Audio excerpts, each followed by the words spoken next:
Archimex login confirmed. Welcome to the Lodge. You've accessed the Lodgecast experience. Warning, warning. Dangerous spoilers ahead. Enjoy. Hello to Matt's Movie Lodge. I am Ray Don Chong. I want to send love and light to you all at this time. And now, by the power vested in me, I summon the Lodgecast. The Lodgecast is a little podcast where we watch weird movies, so you don't have to. The Lodgecast, baby. Lodgecast, gonna smoke grass. Lodgecast, listen movie pass. Lodgecast, We're gonna watch some crap. Lodgecast. And then the Lodge Master chats. With Lucas and Bishki. Episode 91, Bill and Ted Face the Music. Hello and welcome to a full motherfucking episode of the Lodgecast. I'm your Lodge Master. With me as always is Brother Bishki. Excellent. And Brother Lucas. Strange things are afoot at the Lodgecast. Oh, it feels good to be doing a full ep, guys. We've been doing so many lockdown hot takes. I honestly forgot about the old episodes because I thought all we did were hot takes. It's this time period that we're alive in that the movies that are coming out, we don't know if they fully garner the respect, the gravitas of a full episode. But tonight, we definitely know we owe it to the Bill and Ted franchise to do a full ep. Most heinous.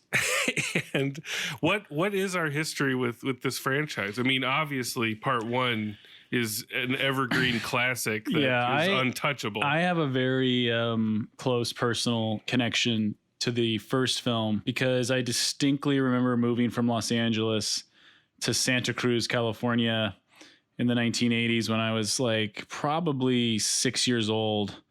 And it had just come out on home video, or it was out maybe for a year on home video. And my very first best friend, Justin Caron, who I met up there because his mom worked with my mom, he owned it. And so he and I would watch the VHS tape on repeat every day, for days. So that is burned into my brain. And then of course, Bogus Journey is amazing, and Bill Sadler as Death and Station and the Killbots. I loved it even more somehow because even when I saw that, I saw it in the theater. I wasn't smoking marijuana yet, but it was the perfect kind of stoner comedy that Bogus Journey. We all rewatched this very recently. Yes, it holds up, and it is wildly marijuana friendly. Oh my God. It's just like the monkey's head. You don't fully understand it until you're actually on LSD watching it. I didn't fully understand Bill and Ted's Bogus Journey until I had smoked and watched it. It's like a feature length, OK Cola ad from the 90s. It's so experimental and just wild. And there's it doesn't give a shit what your expectations are. It's just having fun, which is incredible. Yeah. The practical effects. When they fall to hell and they're just falling and they're playing 20 questions or charades or whatever. It's a totally different movie than the first one, but it's in the same vibe zip code. So you just go with it. Yeah. And it's incredible. Yeah, it's one of those rare sequels that improves upon the original. And like you said, it's not exactly a carbon copy remake, thank God, but it's it's its own kettle of fish. It's the perfect, everything about it's perfect. Bishki, what's your history with these films? I went to one of the best birthday parties of my life in 1989. I think it was Sean Vanderwerf's 9th birthday, probably. We're naming names tonight, folks. Look them up. Yeah, look them up on LinkedIn. And we saw Bill and Ted's Excellent Adventure, and ever since I've had amazing love for it. Would give it probably 3.5 bones. It's just one of those great moments in my childhood, and continues to be great. And Bogus Journey. Yeah, what about that journey? I wasn't as familiar with. I think I've seen it bits and pieces maybe, But until we watched it together, like I never saw it in theaters. So it was kind of a revelation, especially with a little bit of herbal supplements. So yeah, herbal essences. Yeah. So what are we expecting from tonight? Like, I'm trying to approach this with love and light. You know, we're in the COVID era. There's a stink on these movies that are coming out during this time, whether or not it's fair. Well, no, that's fair, but it's more than that. I mean, I love these characters and the filmmakers and people involved.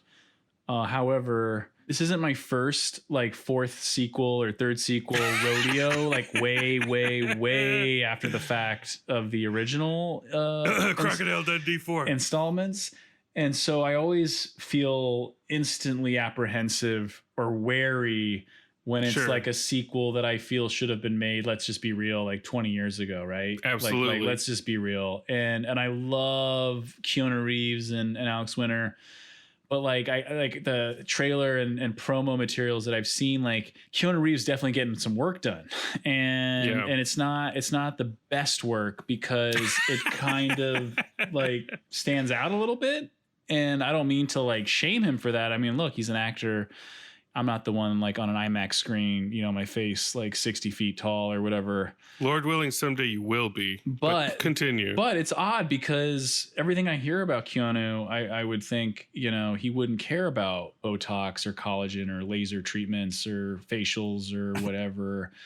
But I don't know. Already the aesthetic of his face is like throwing me off. I will say this about Bill and Ted Face the Music is they got their work cut out for them to make a utopia. Lodgemaster and I have been going back and forth. 1991 was when Bogus Journey came out. Yeah. And that was kind of Utopia United States at that time. So it was like we're halfway there. It was like peak America, peak rock and roll. And I saw some funny tweet that was like, if you look at the end of Bogus Journey in the credits, there's like a newspaper headline that says Bill and Ted bring peace to the Middle East. And they were like, wouldn't it be great if they showed you that scene, like how they actually did that? And then Jared Kushner would take actual notes and try the exact same thing.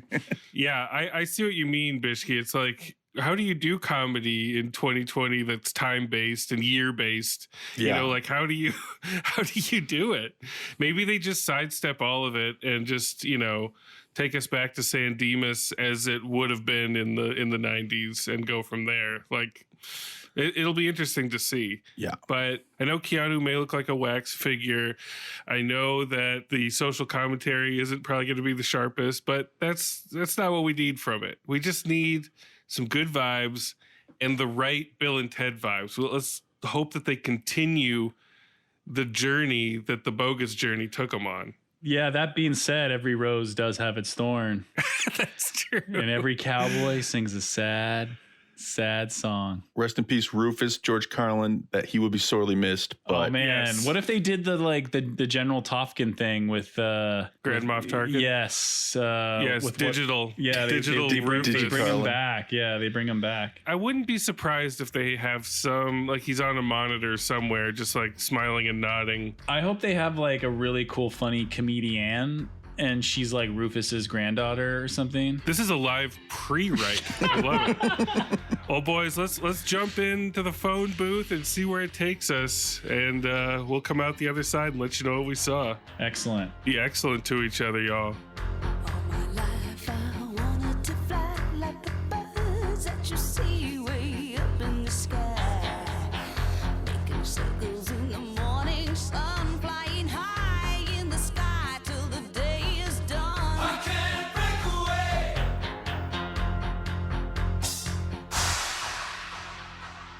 Oh, well, mama told me when I was young, stand tall, girl, your level. Oh, you can be what you wanna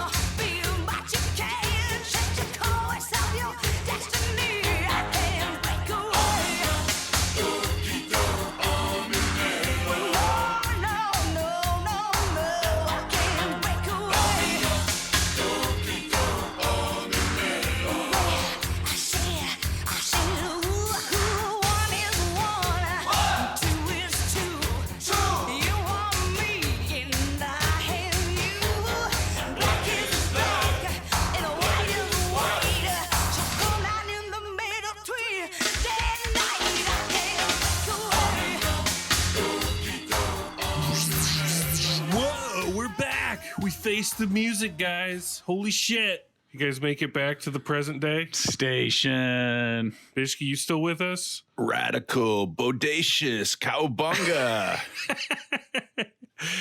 Before we get into the heinous details. Bishki, what's that shot? From Rotten Tomatoes, the stakes are higher than ever for the time-traveling exploits of William Bill S. Preston Esquire and Theodore Ted Logan. Yet to fulfill their rock and roll destiny, the now middle-aged best friends set out on a new adventure when a visitor from the future warns them that only their song can save life as we know it. Along the way, they will be helped by their daughters, a new batch of historical figures, and a few music legends to seek the song that will set their world right and bring harmony in the universe. Period. I mean, that's a solid premise. I have no problems with that premise. That's what this movie should be about, which is having to assemble a super group to make a song that will unite the universe or the world. Like that's 2020 compliant. That's what we need right now. Yeah. Do we ever? And I think there is a critical error in this movie. I'm just going to go right into it, in that Bill and Ted aren't the ones on that adventure. They're on like a slightly side adventure, and their daughters are the ones that are assembling the supergroup. Yes. True. Yeah. There's an A story and a B story. And as soon as I saw where it was going, it kind of sucks any and all tension or suspense of the stakes out of it. Cause I know like, I know right where this car is going to wind up. It's so clearly mapped out. Yeah. And what was odd though, was even though I made the connection, I was still like, man, I actually like the A story of Bill and Ted's journey more than the B story with the daughters, because I haven't seen these two guys together in so long. Exactly. And so I was kind of like, oh man, like. Well, the A story had potential to be different, because the first big laugh, or at least the first big laugh I had, was when their wives, the princesses, who are different again in this movie, Younger. their wives want them to go to marriage counseling, and they book it on the same day because they can't bear to be apart. And I thought this movie was going to be about them realizing that they are in love with each other, which the mind boggles at that. Yeah. Like, you can't get more 2020 than to make Bill and Ted in love. Mm-hmm. And I was like, holy shit, are they going to end up together?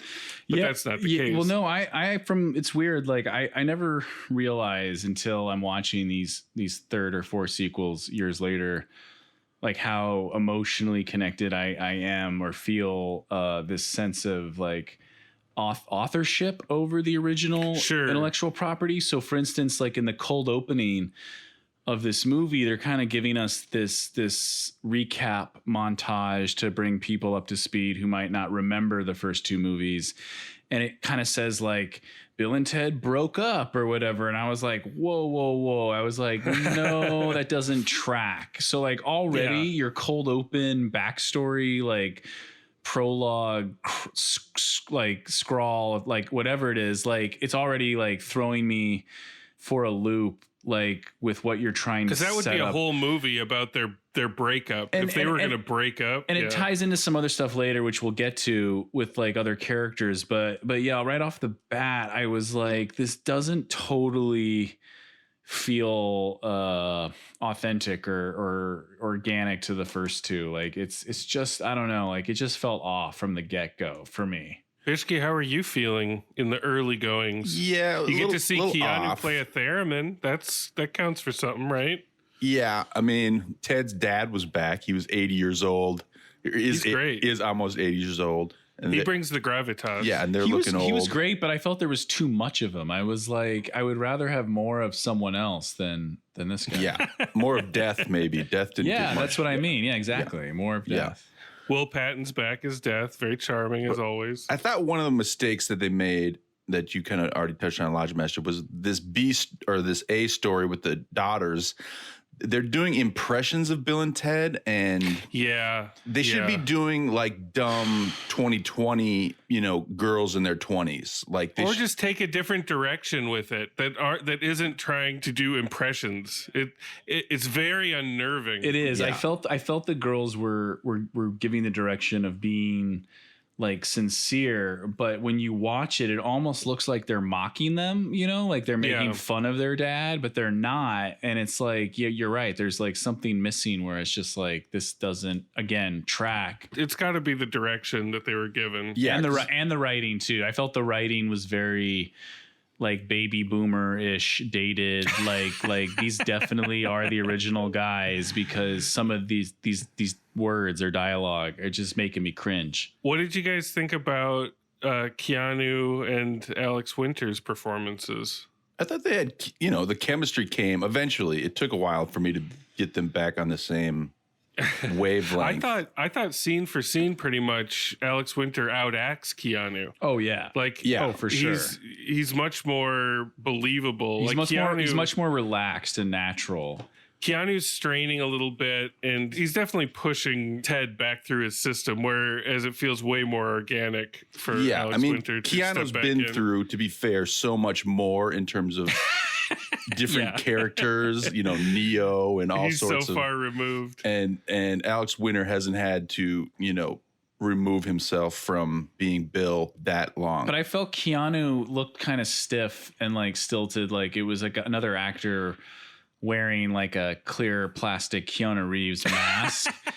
And I even commented out loud that he kind of looked like a real doll a little bit, like it was like a Sentinel real doll. And that he and Alex Winter, while they eventually warmed up to each other and had that chemistry that we loved and craved, it kind of felt forced, like the director had a gun to their head and was like, now do this scene. And they were like, oh, okay, like, I guess we got to do this scene. Like, okay, we're doing the scene. Is this good enough for you? Like, don't shoot. The scenes where they visit different versions of themselves allow the actors to open up a little bit more. And you see Keanu, getting a little looser with those. Like, I thought there was a great scene where, they're trying to track down this song that's going to unite everybody, and they can't think of how to write it. So they decide to go into the future and steal it from themselves. And they visit themselves as like these rich rockers with English accents. And it turns out that they're just squatting in Dave Grohl's house and they're tricking themselves from the past. Yeah, I always appreciated the different timelines they visited more than the like current one, and would have much rather have spent more time with any one of those other versions of themselves, because I felt like it had more energy or more humor, entertainment value. But they're trying to jack the song from themselves while their daughters are actually traveling through time and meeting Jimi Hendrix and Louis Armstrong and Mozart. They're watching Mozart and Jimi Hendrix jam with each other. And as far as what this movie does do right, those sequences, especially the Jimi Hendrix and Mozart jamming sequence, that feels the closest to nostalgic Bill and Ted for me, because they have a clear mission. They're trying to get this super group together, and we're seeing these disparate historical figures bump into each other and how they interact with each other. And the problem is Bill and Ted don't see any of that in this. They're off farting around with different versions of themselves, which... It's just so hard and fast that they are on separate tracks that, like, why can't they be sleuthing around with their daughters? The whole movie's supposed to be about their relationship with their daughters, but they don't really hang out with them that much. Yeah, they could have all been together traveling through, exactly, getting those historical figures with the daughters. Like that would have been less tedious, yeah. And just like with Bogus Journey, this movie doesn't really know what to do with the princesses after a certain point. And they're traveling around looking for versions of Bill and Ted that they can be happy with. That's a weird plot. There's just too much time travel, like all around. Yeah, like consolidate and understand what the thrust of the movie is and have them team up with their daughters. It seems pretty simple, but for some reason they just don't do it. I mean, for all the great, practical design of Bogus Journey, this was not a triumph of CG effects, really, this movie. And Lucas called it Kristen Schaal shows up as Rufus's daughter, and she's throughout as Rufus's daughter, and there's a hologram of Rufus. We called that shit too. I couldn't believe it. I feel those are like implanted, incepted memories. Like I must have known that through like Twitter or the internet. Like I'm just not real. Like future Lucas went back and told you about it. Yeah, I can't consciously remember, but yeah, I was like, holy smokes. I mean, I would have liked, since it is 30 years of music since, the last time we saw these guys, to have some humor around that, like go through the grunge era, go through the decline of metal, go through rap, go through everything we've gone through. Even if we were to see some version of Behind the Music, like VH1 Behind the Music. Agreed, which brings me to my little live rewrite.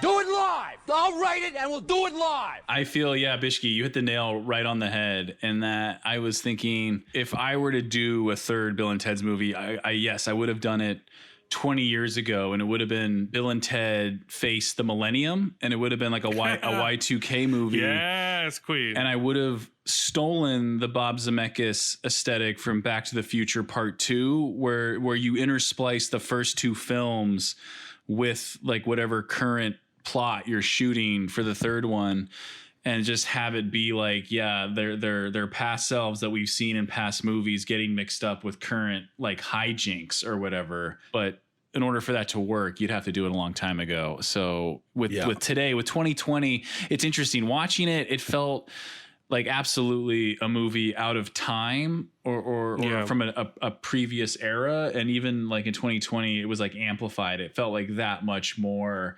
different. Like I don't know. It was hard for me to enjoy it as much as I wanted because I'm just so like detached from this kind of world, I guess. I guess I gotta summon the salad dragon. The Salad Dragon. A scene in a movie that is so bizarre, baffling, or transcendent that it instantly justifies the price of admission. Or Reese Witherspoon's leafy transformation in A Wrinkle in Time. Bill and Ted go to a future prison and see themselves as humongously jacked up versions of themselves. I wish the whole movie was about those guys. I know, yeah. Me too. I laughed out loud when I saw, like, if you don't look straight at their tattoos, you just assume they're like white power and shit. But if you look at like Ted's chest, it just says excellent. And then Bill has wild stallions on his chest. So yeah, like I would love to see more of those guys. Yeah. And the effects, the muscle effects look so good. Yeah. They were like different people, it was pretty amazing. No, I thought all the makeup in those different timelines were great. Yeah. I mean, it was a pretty heavy scene, I thought, when they visit themselves as like dying men. And they're like, that was the highlight. And they're like, you've done well. Like they're talking to themselves, like saying they should have no regrets and stuff like that. It was like the most emotional, like, of Bill and Ted movie, really. But yeah, did you shed a tear? No. That's a hard no. Now, what do we think of the big climax? So they've gathered all of their supergroup people. Lucas is shaking his head. Lucas is so upset. They've gathered their supergroup, and then Bill and Ted realize they're not the ones destined to make the song.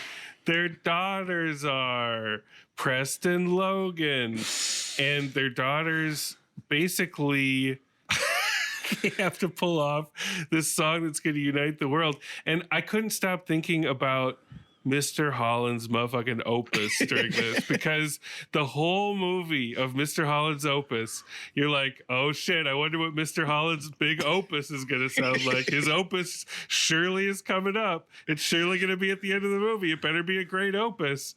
And then the opus unfurls. What did you guys think of Bill and Ted's daughters' opus? There was like Palm's final dance, it just leaves so much to be desired. It sounds kind of like jacked up Lumineers stuff. There's a lot of like, It's like the anthem rock. It's just a nightmare of everything, like the music plus the CG, and they're cutting to like George Washington jamming on a trumpet, and like what is going on? The daughters are adding little dubstep flourishes. Oh God, it's a nightmare. Like the music is a nightmare. Yeah. Well, but to be fair, it's like, what could they have come out with that would have blown us away? You set yourself up for such failure if you're like, this is the song that's going to unite everyone. And then at the very end, they cop to as much. They're like, it wasn't the song so much as the fact that everybody played it together. Oh yeah, that's the theme of the music. And then it's a hard out. Yeah, it doesn't matter how good the music is. It's just that everyone plays it together on YouTube at the same time. That's what matters. And yeah, so when the movie ends, there's like this weird prescient pandemic like zoom of like everyone playing across the world, and it's like all real people and authentic people. Very authentic. And I was thinking, man, I would much rather see like clips from, you know, the first two movies, like a highlight reel, because this is it for them. This is like the Bill and Ted eulogy, especially after the post-credit scene of the two old geriatric Bill and Ted playing one last jam at the end in their hospital which room. I thought they were gonna like slowly start dying as they were playing, but they would play into their beds and then like just die in bed holding their guitars, and then like a nurse would come in and like go or like flatline me. You know, a guitar solo flatline. That's amazing. I was a little worried they were going to set up one more sequel. I was like, oh no. No way. No way. No, I read somewhere that the intention was for them to die in this, and some powers that be were like, no, you can't kill Bill and Ted, but might be it. Who knows? I didn't appreciate them going back to hell. Like it felt like if you're going to go down there, you would want to make it look continuous to what it was last time. But instead it was like this Game of Thrones, Mordor, like dragons flying around. And I was like, where are we right now? And the weird futuristic Rufus woman was dressed like the Game of Thrones, like shame, shame, shame woman. You know, she had that like weird nun outfit on. I was like, what's going on here? Like, did the writers watch a lot of Game of Thrones? And like, I think everybody watched a lot of Game of Thrones except for Bishki. Bishki got to watch Game of Thrones. Let's go to their Bill and Ted bones.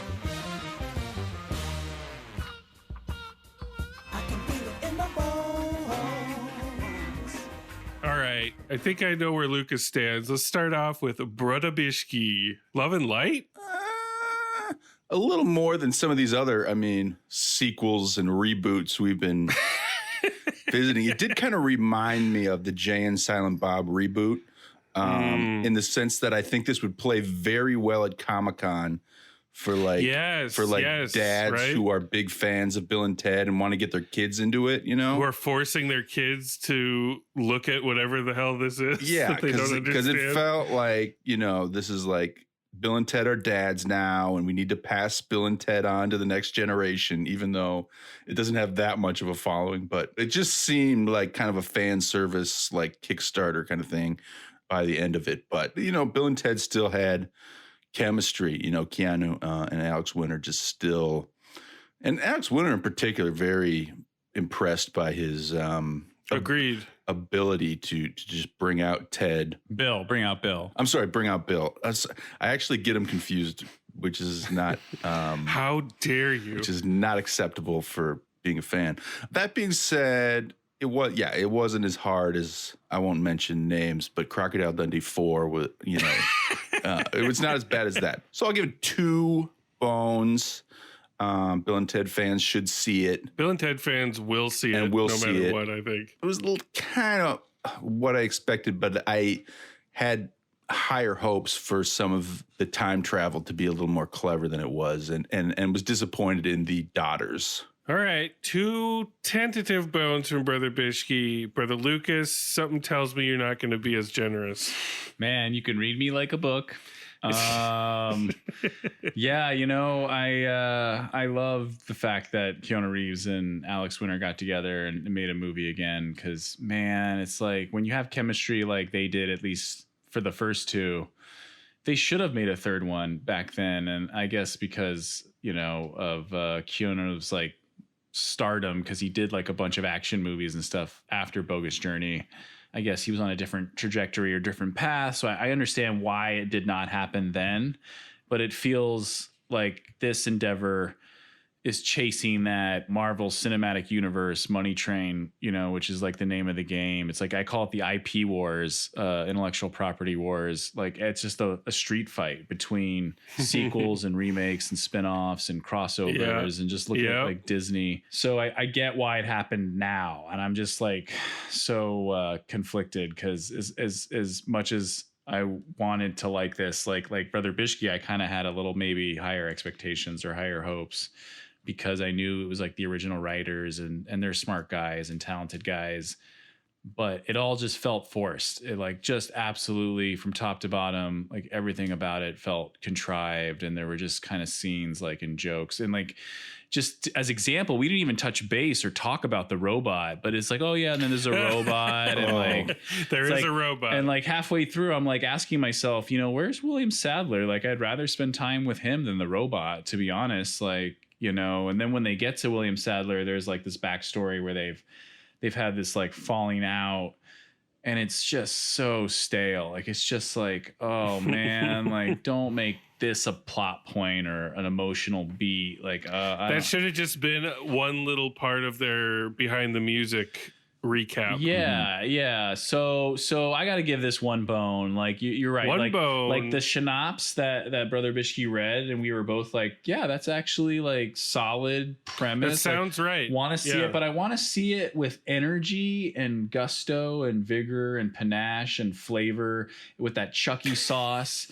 You know, and with this, like everyone, like I said earlier, it really truly feels like everyone's being held hostage, and they're doing it under duress. And it's like, don't panic, just do what he says, and we can all get out of here alive. Every big smiles, everybody's happy. And it's like you know what Vincent Vega said. It's like a wax museum with a pulse. Ooh.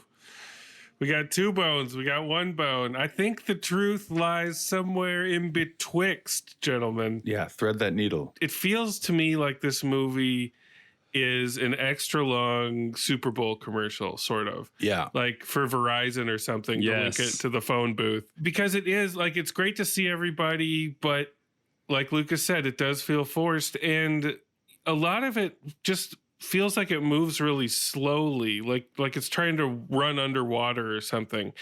And I think some of that just has to do with the age of our heroes. You know, they've slowed down, and we have to accept that. But you know, part of me kind of wishes that the movie leaned into that a little bit more. Like, I don't necessarily think I would have liked a Hook version of this where they're like, you know, yuppie retirees that have to somehow go back into their former selves to save the planet or whatever. But making them just pick up right where they left off is not the easiest fit.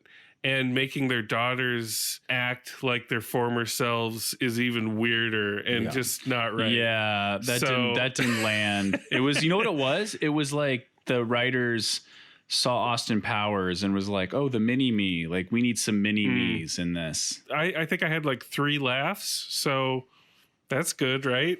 I think I had one. I laughed when they yelled at the robot, "You lasered our daughters!" And then I think I also laughed when the Guitar Center truck pulled up, and that's where they got all their instruments from. So that wasn't a true laugh. That was a laugh at product placement.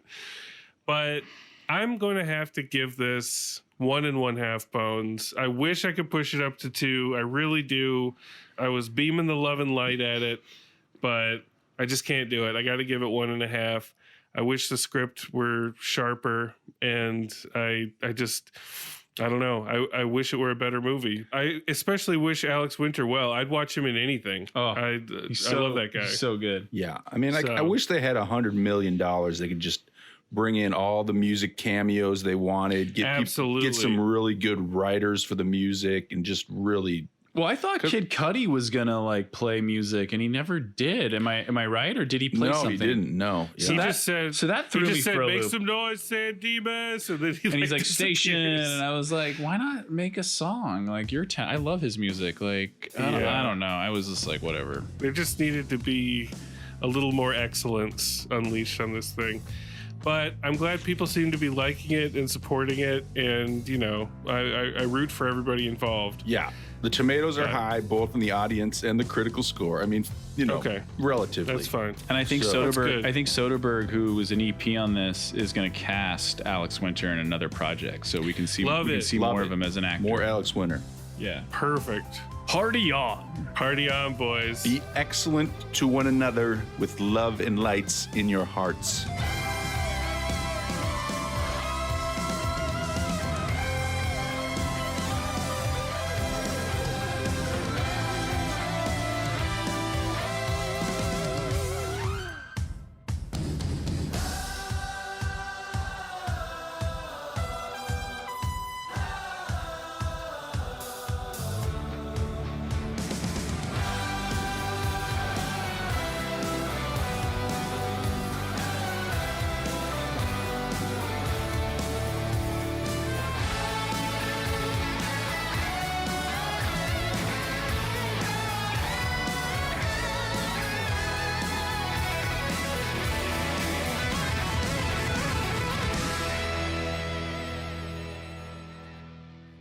Most heinous.